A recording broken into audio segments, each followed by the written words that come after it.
Selamat malam Sportmania, kita berjumpa lagi di Sportcast Nusantara TV. Apa kabar semuanya? Tetap semangat. Hari ini tamu kita Bung Ropan. Ya. Striker lagi kita undang. Betul. Kita pernah undang back, ya kan? Gelandang. Kita pernah undang juga kiper nasional. Gelandang juga Pernah. sering banget kita Iya, undang. sering, ya. Striker emang agak susah. Betul. Sama kayak Jarang. timnas, susah nyari striker. Nah, itu dia. Budi Sudarsono. Iya. Piton. Piton. Piton, julukan. Bahaya. Saya nggak usah ceritakan. Kalian semua cari aja di Google berapa gol yang Ya, Budi ya. buat Udah. di timnas, di klub. Nah, hitung sendirilah semuanya. Pengalaman dari timnas sudah. Pokoknya kalau dia main ya pasti berbahaya lah. Udah masuk kotak penalti, bahaya itu udah. Nakal juga kalau main. Bahaya. Iya, mungkin di Batam. Oke, selamat malam, Malam. Mas Budi. Siap. Selamat datang di Nusantara TV. Kita bertemu lagi. Kita mau bahas mengenai timnas lah. Pasti menarik lah kalau soal timnas kan. Apalagi ini drawing sudah ada hasilnya Bung Ropan. Ya. Ya kan? Bung Ropan pasti punya kesan. Dulu sebelumnya kita melihat, wah kita baiknya sama ini, sama Qatar, bagusnya sama ini. Tapi sekarang kita sudah satu grup di grup B dengan Arab Saudi dan Irak. Ya, Anda boleh komentarin, Bung. Iya, saya pikir memang menarik ya. Ketika undian itu ada dan kita tiba-tiba kan kita ditarik duluan. Di pot 3 duluan. Oman keluar, Oman masuk di A, nama kita keluar, Indonesia masuk di grup B. Iya. Baru kemudian Irak masuk di pot 2, Uni Emirat Iya. Arab masuk ke A. Baru di pot 1, Arab Saudi yang kita ada di pot B, di pot A Qatar. Saya pikir enak kita menghindar dari Qatar sama Uni Emirat Arab dan kita ketemu di Arab Saudi dan Irak. Terlepas dari banyak yang mengatakan bahwa ini grup maut, grup keras. Karena Arab Saudi dan Irak kan. Iya. Irak kita tahu pernah kalahin kita 2 kali ketika Sering kalah kita. ya, bahkan dalam setahun ini tahun yang kali lalu kalah ya? 3 kali kalah, termasuk di Piala Asia kan. Di Iya. putaran kedua juga kita 2 kali kalah. Cuma kan situasi dan kondisi berbeda.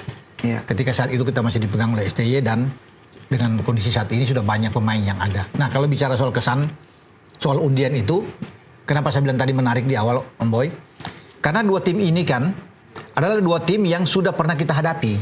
Ya. Arab Saudi di putaran ketiga kemarin nggak pernah menang, bahkan melawan kita 2 pertandingan kan. Iya. Draw di Jeddah dan kita menang 2-0 di GBK. Marcelino bikin 2 gol. Baru sama Irak. Lain halnya kalau kita ketemu dengan Qatar sama Uni Emirat Arab, itu kita masih sulit untuk kita bisa lihat kekuatan mereka. Iya. Ya, dulu pernah kita ketemu tapi di 5 tahun terakhirnya agak sulit kan soal kekuatan mereka. Jadi enak menurut saya. Kita sudah tahu soal kualitas Arab dan Irak. Masalahnya buat kita main di Arab Saudi. Dan seperti sudah ada setting bahwa Arab Saudi sebagai tuan rumah dan Qatar sepertinya mereka akan diloloskan. Sepertinya ya. Iya, karena bermain di kandang kan sudah pasti enak. Iya. Dalam jadwal juga kan akan diuntungkan. Mereka main pertama dengan Indonesia, Bud. Setelah itu mereka libur 5 hari. Bus. Iya, nanti mereka main tanggal 14, kan tanggal 8 dengan Indonesia. Iya. Ya. Waduh. Setelah itu kita main tanggal 11 lawan Irak. Irak masih fresh. Baru pertama kali main. Kita kan baru habis main tanggal 8 di tanggal 11. Baru terakhir mainlah tuan rumah itu di tanggal 14. Berarti hari ke-6 baru mereka main lagi. Mereka punya istirahat. Oh, 5 hari 5 istirahat. hari. 5 hari berarti. Kan 8 ke 14. 5 hari istirahat, hari ke-6 baru mereka bisa main. Itu ideal istirahatnya sebenarnya. iya, buat mereka seperti sudah diuntungkan Mas Ya. Bud, udah sama seperti Qatar juga. Iya. Qatar begitu juga 5 hari mereka istirahat, baru pertandingan terakhir mereka lawan Uni Emirat Arab. Iya, iya, Jadi seperti sudah stake ya, tapi mudah-mudahan kita bermain bagus lah. Kita doakan bahwa ada kejutan lah. Ada kejutan. Iya. Nah, dari kacamata pemain, Iya. ya kan? Pernah juga merasakan menunggu hasil drawing kan Mas Bud juga pasti pernah ngalamin ya. itu. Iya. Ini ya oke, tadi yang Bung Ropan katakan, wah mereka diuntungkan, tuan rumah, istirahat. Dari kacamata pemain gimana melihat hal ini, Bung? Sebenarnya itu faktor yang biasa ya. Tuan rumah bisa diuntungkan dan sebagainya itu faktor biasa. Tapi kalau pemain itu biasanya mikirnya bahwa ketika dia mau di mana aja dia pasti sudah siap. Ya. Dia sudah Itu siap. dia, betul. Gitu. Dia sudah siap mau main di tuan rumah atau kita main di W juga kita juga siap. Biasanya begitu. Apalagi yang sekarang kemarin kita lawan Saudi, kita ada poin di situ. Iya. Nah, mungkin percaya diri pemain juga menurut saya juga lebih tinggi. Betul. Tapi jangan sampai overconfident gitu. Seperti itu. Iya. Ya. Bung Ropan, ya Ketum juga mengatakan kan bahwa ya kalau dibilang tidak adil ya tidak adil sebenarnya. Mau ngapain? Mau ngapain Iya. lagi? Iya. Iya kan? Udah nggak bisa diatur kan? Udah nggak bisa dirubah, diatur. Yang istilahnya. penting persiapan. Iya. Ketidakadilan itu ya pasti kita rasakan juga kan. Iya, karena tadinya itu di awal, Boy, ini akan bertanding di tempat netral. Itu Iya, lebih benar, fair. benar. Iya. Bermain entah main di Australia, Ya. di Jepang, Korea, ataupun di ASEAN, ya mau di Singapura, Malaysia atau iya, Thailand. iya. Itu kan lebih bagus. Iya. Tapi dengan kemudian berubah penunjukan ini ke Qatar sama Arab Saudi, kan mereka punya kepentingan. Benar. Karena mereka ada di putaran keempat. Sehingga banyak, saya pikir wajar orang yang termasuk tim-tim Uni Emirat Arab, Irak pun protes. Irak protes. Iya. Kenapa? Mereka kok bisa, memang nggak ada tim lain, tapi ya sudah diputuskan oleh AFC. Makanya kan muncul tuh dugaan-dugaan, wah, ini nggak benar, sudah disetting, sudah diatur. Iya. Bahwa Qatar itu ambisi kan, dia berambisi jadi tuan rumah tahun Benar. 2022. Iya. Untuk U17 mereka bahkan 5 tahun beruntun Jadi tuan rumah. jadi tuan Tuan rumah rumah, Piala Dunia, di mana Indonesia akan ikut juga nantinya kan. Kemudian Arab Saudi, Boy, kita tahu bersama kan, 2000 berapa? Tuan rumah. 34 tuan Ya, rumah juga Piala Piala Dunia. Dunia. Sepertinya ada arah-arah ke situ sehingga mereka untuk bisa lolos. Tapi makanya Indonesia main pertama dengan Arab. Saya doakan kita bisa menang. Kalau kita Ya. bisa bikin kejutan, kita hajar mereka. Ya. Dan peluang itu ada. Ada, pasti ada. Bermain di tempat sama. Ketika kita bermain satu-satu dengan mereka Ya. tahun lalu di bulan Ya. September, kita bermain aman. Kita bikin gol duluan kan Sandy Walsh waktu itu Ya. Ya. sebelum dibalas oleh Al Juair.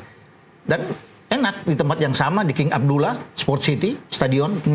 Nah, kita bermain lagi di tempat yang sama. Jadi atmosfernya buat pemain-pemain kita itu oke, mereka bisa dapatkan. Dan kalau kita bisa menang, wah itu enak. Atau imbang saja, Ya. itu udah bagus untuk kita Iya. pertarungan kita. Gitu. Nah, Ole nggak bisa main, katanya ya, katanya. Tapi memang hasil apa yang dikatakan oleh Patrick Kluivert pelatih memang ada masalah di kaki, Di kaki, setelah ya. pertandingan kemarin Ya, di Piala ya. Presiden. Nah ini kan menurut Mas Budi gimana Ya. melihat kondisi seperti begini? Kita hanya mengandalkan Ole nih sekarang Ya. ini. Emang kemarin kita striker kan kita mengandalkan Ole. Ole, Nah, ya. nggak ada lagi kita yang ini. Tapi mau tidak mau, memang kalau kemarin yang dikatakan Pak Erik, kita punya 11 kali 2 pemain yang siap. Itu menurut saya nggak jadi soal siapapun yang Ya. hilang, kan begitu. Jadi kemarin yang saya dengar komposisi pemain dari 11 pemain yang main dan 11 yang istilahnya yang nggak main itu sama kualitasnya. Ya. Tinggal di rolling aja menurut saya. Itu. Menurut saya ini apa namanya? Ada min plusnya juga. Min plusnya itu kalau kita nggak ada Ole, emang kemarin dia striker yang kita harapkan. Ya. Berapa 2 kali main dia udah 2 gol kemarin. 3 gol bahkan. 3 gol Iya, bahkan. iya. Nah, 3 gol. Nah, sekarang siapa nih penggantinya yang untuk itu? Yang katanya kita 11 kali 2 itu. Nah, gitu kan. Kalau ini 11 kali 2 ini kita benar ya berarti kita nggak jadi soal. Oleh keluar siapapun yang keluar nggak jadi soal begitu. Iya. Ya sepak bola ada konsekuensi seperti Iya. begitu kan ya, Iya. Bung Ropan ya. Betul. Nah kita juga pernah ngalami ketika Ragnar Tidak bermain. juga cedera Iya, tidak bermain, iya. ya kan? Dan juga pertandingan yang menentukan pada waktu Iya, itu. iya. Kalau nggak salah melawan Arab Saudi itu melawan Bahrain itu. Bahrain Bung Ropan. ya. Nah tapi Bahrain dan Cina akhirnya. ya pelatih bisa membuat jawaban dengan menampilkan 3 penyerang juga yang tidak kalah bagusnya, Bung. Ya, cuma memang ada berbeda ya di antara cederanya Ragnar dan cederanya Ole. Kalau Ragnar itu kan main lebih ke pinggir, ke flank. Iya. Jadi untuk bisa mencari pemain seperti dia banyak. Banyak, Ya, benar. ada Stefano Lillipali yang dimunculkan bisa. Ya. Ya, kemudian bisa ada Sayuri ya, bisa Ya, dimainkan. Jadi banyak pilihan. Ya. Tapi striker itu yang sulit untuk kita. Walaupun sebenarnya kita masih punya Ramadan Sananta kan, Rafael Struijk waktu itu. Tapi sulit untuk bisa mencari seperti Ole. Dan dia buktikan kan, 3 pertandingan berturut-turut dia bisa membuat 3 gol. 3 gol. Iya. Australia, Bahrain, dan Cina. Kecuali lawan Jepang dia tidak bisa membuat gol. Jadi memang ini pemain pemain yang kita harapkan. Cuma juga menarik apa yang dikatakan oleh Pak Erik sebagai ketua PSSI bahwa kita jangan bergantung dong pada seorang pemain. Kita harus punya pemain yang lain yang bisa mengisi posisi itu. Walaupun iya. Ole itu pemain yang kita butuhkan yang sudah membuktikan kualitas dia. Iya. Tapi nggak boleh sebuah tim itu bergantung terhadap satu pemain. Satu pemain benar. Harus ada pemain lain yang bisa mengisi. Ya. Ya, mungkin bayangan dia ya sekarang Mauro Silstra kan sedang dalam proses untuk menjadi WNI. Siapa tahu akan cepat walaupun kualitasnya memang tidak seperti Ole, Yeah. tapi dia masih muda kan. Dia dipersiapkan untuk U23 dan menjadi pelapis Ole sebenarnya. Jadi kalau Ole nggak ada mungkin bisa dia. Masih ada Rafael, masih ada Ramadan Sananta. Jadi mungkin bisa mengisi posisi itu. Kita belum tahu lagi kalau sampai Raven itu bisa dipromosi untuk naik ke senior. Kita belum Umurnya tahu. masih 19 kan. Apalagi kalau ada kedatangan pemain baru misalnya. Ya. Yang kadang-kadang Pak Ketua bilang kan ada ya. Kita belum tahu. Ya. Nah, tentunya kita akan lihat di sini bagaimana seorang pemain untuk bisa mengisi posisi depan, karena posisi striker ini sulit untuk kalau mau kasih ke Rafael, dia bukan pemain nomor 9. Yang ada mungkin Ramadan yang pemain nomor 9. Ya. Ya. Tapi memang Ole kita sangat butuh. Sayang memang kita kehilangan Ole. Sangat menjadi pukulan buat kita.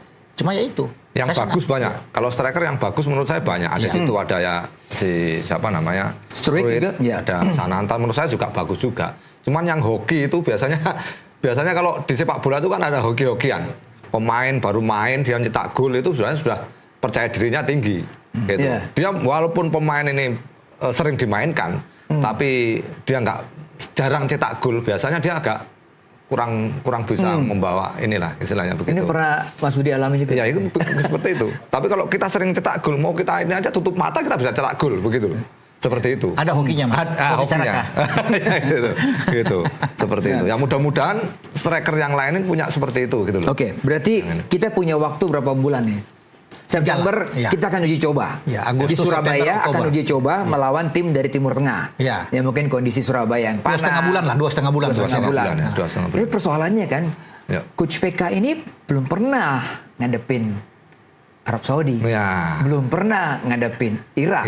Arab Saudi di zaman STY. Iya makanya, Iya, ya kan sama. Iya. buat Coach PK ini Iya. yang baru, Iya. ya kan. Mas Budi ngelihatnya seorang pelatih yang juga belum pernah pengalaman melawan dua tim yang pernah kita lawan seperti apa?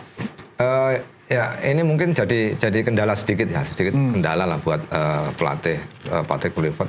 Cuman menurut saya dia ada videonya. Biasanya analisa Ada pelatih itu timnya. dari timnya itu dari video, dari skema bermain sebelum-sebelumnya itu dia pasti sudah ambil semuanya. Nanti kelemahan kita yang berapa kali, yang 3 kali atau 2 kali terakhir yang kita lawan Irak nggak pernah menang, mungkin dia sudah ngelihat, sudah tahu bagaimana caranya kita nanti bisa menang seperti apa kan gitu. Sama juga ketika pelatih itu kalau ya seperti kayak Patrick Kluivert ini kan dia baru, maksudnya baru nanganin tim yang belum pernah dia ini. Pasti dia juga akan percaya diri. Kalau dia menang berarti kan dia punya. Oke. Gitu. Mas Bud, kita break dulu ya. Bung Ropan, kita break dulu. Ya. Kita kembali setelah pariwara berikut ini. Tetap di Sportcast Nusantara TV.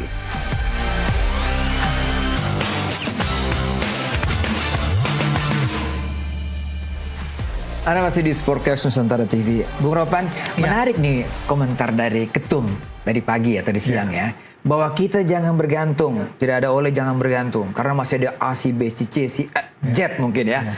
Tapi Ketum bilang kami lagi incer 2 pemain. Ya, ini saya agak ngeret loh. Tadi saya pikir dengan stok yang ada, tapi tetap ngincer 2 pemain. Walaupun tidak disebutkan namanya nih Bung Ropan, tapi netizen, pengamat sepak bola dan sebagainya lebih tahu juga siapa yang diincer. Gimana Bung? Iya, memang ini kalau diumumkan terlalu pagi kan. Ini belum, kata Ketum, belum ada hitam di atas putih lah. Soal kesiapan mereka, oke, mereka siap untuk membela. Tapi kan harus betul-betul memang terjadi kesepakatan. Karena tidak mudah juga kan untuk bisa jadi warga negara Indonesia. Tapi apapun itu, ini satu kabar yang bagus. Untuk persiapan ada 2 pemain. Karena mengantisipasi oleh Romani, itu dia. Walaupun sudah disebut ada si A, ada si Hoki Caraka lah, ada Ramadan Sananta, Rafael Struik ada di sana. Mungkin siapapun mau Raven, ada Mauro Silstra.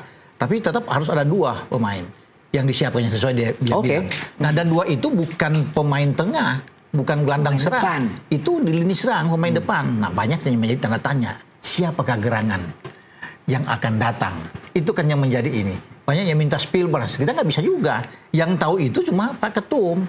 Yang bisa tahu pemain itu siapa yang bisa akan datang. Tapi kan kabar bagus ini bahwa ada di lini serang. Berarti ini disiapkan untuk pertandingan di putaran keempat. Menghadapi Arab Saudi dan menghadapi Irak. Nah ini bagus, Boy. Cuma orang bertanya, penasaran gitu loh. Ingin menunggu siapa.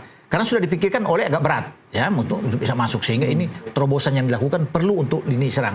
Karena kita butuh. Ragnar juga kan tidak bisa dipaksakan walaupun sekarang sudah pulih, sudah coba untuk bisa latihan-latihan, tapi dia butuh mungkin pemain yang betul-betul yang siap untuk dimainkan. Makanya perlu negosiat yang ini ya dengan pemain dua ini untuk meyakinkan, itu yang paling penting kan. Mereka bisa bersedia untuk jadi warga negara Indonesia. Wah. Itu. Tapi kan ada nama-nama yang mengapung ini. Banyak lah. Kalau bicara nama kan Dua banyak. nama yang saya kok cari-cari tahu, ada nama Miliano, Yonatan, itu udah sebut-sebut. Sudah lama kan itu. Lalu ada lagi siapa, Bung? Ada, Sandbergen. iya, ada Sandbergen. Ya. Ini juga mengapung juga nama itu. Banyak Milion Manhoef juga banyak yang mengatakan Iya. gitu. Ada banyak yang akan datang. Cuma kan tidak boleh kita berspekulasi untuk bisa mengatakan itu, boy. Siapa akan mereka? Kalau kita bicara dengan Miliano Yonatan. Dia gelandang serang dan tipikal dia bisa bermain di sayap, Ya. bisa ke flank.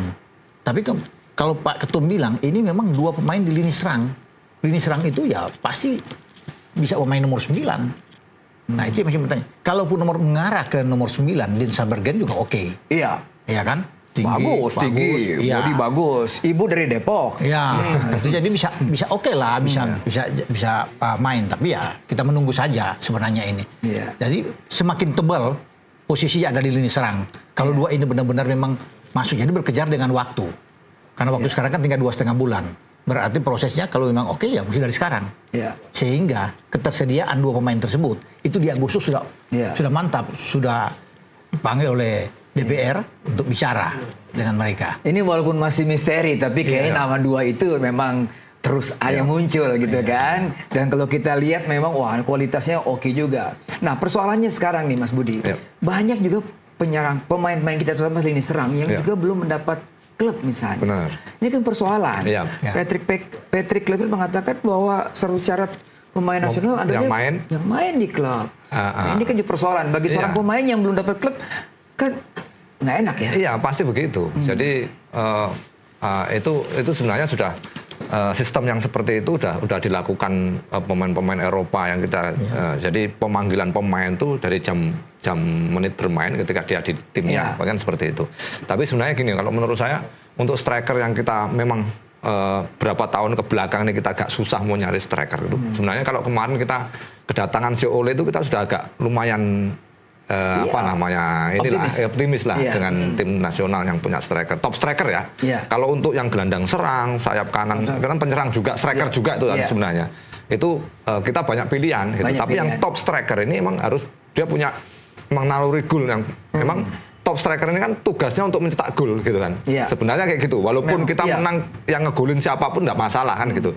Tapi biasanya top striker itu kan diharapkan sama teman-temannya dan semua orang untuk dia mencetak gol. Jadi siapapun itu yang dipanggil, semua ada striker-striker baru yang akan datang, yang top striker yang akan datang. Ada dua nama yang tadi yang dikatakan itu menurut saya mudah-mudahan aja ketika dia main dia ada hokinya seperti Ole gitu menurut saya.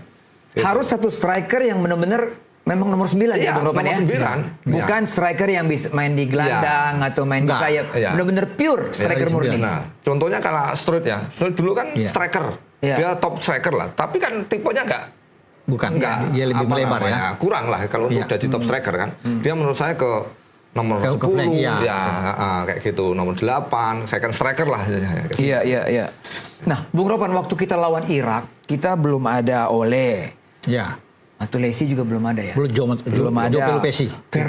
Pelupesi belum ada. Verdong juga belum ada. Iya, pertandingan pertama belum ada memang. Hilgers juga belum ada. Pertandingan pertama kalah di Basra kan kita belum. Martin Pais juga belum ada. Termasuk di Basra. Termasuk Jai Isyas. Termasuk Jai Isyas main di Basra kalah 5-1 belum ada kan. Belum ada. Gol balasan itu Sain Patinama. Nah, ini sekarang berubah, petanya berubah. Tentunya Irak dan Saudi juga berhitung ini perubahan dahsyat, perubahan yang signifikan di tim kita. Betul. Gimana, Bung? Betul, memang sangat berubah kok saat ini. Apalagi dengan kalau kedatangan dua pemain yang disebut oleh Pak Ketum. Kan ini lebih dalam permainan, lebih kuat pemain kita. Ya, tetapi kalau bisa dilihat kita juga harus melihat kekuatan dari dua tim ini juga. Ini sangat bagus, Boy. Oh iya. Arab bahkan sudah pemanasan duluan di Piala Emas. Dia kalah sama Meksiko terakhir semifinal kan di Piala Emas baru-baru ini. Jadi dia sudah lebih dulu untuk mempersiapkan diri. Nanti sekarang mau di FIFA Matchday dia akan menghadapi Ceko. Iya. Ceko itu tim yang kuat di Eropa kan, salah satu. Sedangkan kita pilih Lebanon dan Kuwait karena untuk menyesuaikan diri menghadapi dengan tim dari Timur Tengah, Irak dan Arab. Iya kan, jadi Irak juga berambisi, apalagi pelatih mereka adalah pelatih yang dipecat setelah bermain imbang dengan kita, pelatih dari Australia sebelumnya, ya kan, Graham Arnold. Ketika draw di Jakarta, kemudian dia mengajukan Jesus Casas. Ya. Jesus Casas pelatih Irak. Nah, dia masuk, nah, tentunya kan dia punya dendam terhadap Indonesia. Ini gara-gara Indonesia gue dipecat. Iya kan? Diganti oleh pelatih saat ini sekarang Popovic. Jadi dia punya ingin membalas itu. Tetapi kan dia sadar juga bahwa perubahan Indonesia juga signifikan. Tidak sama seperti di putaran kedua ketika menghadapi di Basra sama di GBK. Nah, itu yang harus mereka juga perhitungkan. Kalau kita bisa dari FIFA Matchday kita menang melawan Lebanon dan Kuwait, mereka akan lebih ketar-ketir juga. Iya, pasti itu. Pasti. Ya, karena kan disesuaikan dengan iklim cuaca yang ada di sana. Kita tidak bermain di GBK, kita bermain di Surabaya. Dengan dua tim tersebut. Jadi disesuaikan. Karakter Lebanon dan Kuwait kan hampir sama dengan Irak dan Arab juga. Jadi itu yang akan dilihat oleh mereka. Pasti mereka berhitung, Boy, dengan tim kita saat ini. Mas Budi juga pasti melihat kan waktu lawan Irak tanpa yang tadi pemain-pemain tersebutkan, setelah ada melawan Bahrain, melawan Arab Saudi, itu beda sekali ketika kita. Pasti. Untuk komposisi pemain beda kan. Tapi menurut saya kita lebih percaya diri karena walaupun kita main di kandang, tujuan itu aja lah sebenarnya. Kita percaya diri untuk kita bisa ambil poin di dua pertandingan itu kan gitu. Karena kalau kita nggak yakin, kita nggak bisa ngapa-ngapain gitu. Yang penting kita yakin dulu gitu. Kita yakin dulu bahwa kita bisa memenangkan pertandingan lawan tuan rumah sama itu. Walaupun kita paling minim draw itu udah paling bagus lah kita lawan. Tapi tadi Bung Ropan bilang kita harus curi poin. Ya kalau kita maksimal curi poin itu lebih bagus begitu kan. Berarti kita terbuka untuk kalau kita menang, lolos, gitu kan? Kita menang 3 poin. Artinya bayangan lolos Piala Dunia 2026 itu sudah depan mata. Iya benar. Artinya kalau kita draw saja sama Irak kan pertandingan kedua kan aman buat kita. Tenang buat kita. Dengan mereka yang saling baku hajar. Kan? Jadi pertandingan pertama itu memungkinkan lawan Arab Saudi, Boy. Kita bisa dapat poin. Benar. Bisa dapat poin. Dan mereka juga dengan dua pertandingan melawan kita nggak menang, ini juga kan akan berhitung benar. Dua pelatih berbeda loh. Ketika imbang mereka ditangani Mancini, dipecat. Lawan Indonesia juga dipecat. Jadi banyak pelatih-pelatih yang bertumbangan lawan Indonesia tuh dipecat juga. Sekarang Ref Hernatan yang jaga, dia kalah juga di Jakarta. Herf datang dengan 2-0. Jadi mereka tahu, dan kedalaman permainan dari Arab Saudi itu tidak beda jauh dengan yang kita kalahkan di Jakarta. Hampir sama, Boy. Hampir sama. Kita yang banyak berubah ini dilihat. Jadi ya potensi untuk menang ada. Walaupun tuan rumah adalah diuntungkan di situ. Kan kita banyak supporter juga kan, banyak TKI kita kan bermain di Arab.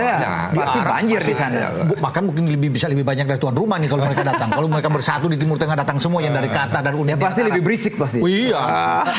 Dan itu kan pengaruh kan luar biasa. Supporter itu datang. Ini kan buat pemain juga kehadiran semangat penonton itu pasti itu buat semangat untuk pemain. Pasti itu. Jadi kalau supporter berisik, rame, apalagi full kita banyak supporter, kita ada istilahnya ada kekuatan ekstra gitu. Seperti itu. Nah, Mas Bud, sekarang kan juga kan Pastur juga melihat potensi dari U23 yang malam ini main ya kan, ada beberapa nama. Bukan hanya penyerang ya. Oke, sebutlah nama Raven di situ. Usia 19 tahun, 6 gol kemarin. Lalu ada Robi Darius disebut, juga ada Hanan disebut, Arkan Fikri. Nah, ini potensi. Anda melihat nggak umur 19 tahun, seorang striker misalnya James Raven untuk masuk ke tim utama nasional, tim utama seperti apa? Ya menurut saya semuanya terbuka. Semua terbuka. Siapapun itu pemain siapapun terbuka untuk masuk ke tim senior. Nah, kalau menurut saya kalau kita dilihat dari pertandingan yang kemarin itu masih jauh menurut saya. Masih jauh. Jam terbang kayak seperti itu. Karena walaupun 6 gol ya. Iya 6 gol. Kita lawan siapa? Gitu. Seperti itu. Mungkin kalau di Asia, ya kan di Piala Asia mungkin kita juga bisa berharap mereka untuk ke timnas senior seperti itu. Tapi ini kan masih di Asia Tenggara. Jadi untuk kualitas ininya menurut saya masih jauh untuk dilihat lagi lah istilahnya seperti itu. Oke.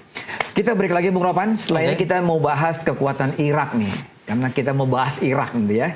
Setelah pariwara berikut ini tetaplah di Sportcast Nusantara TV.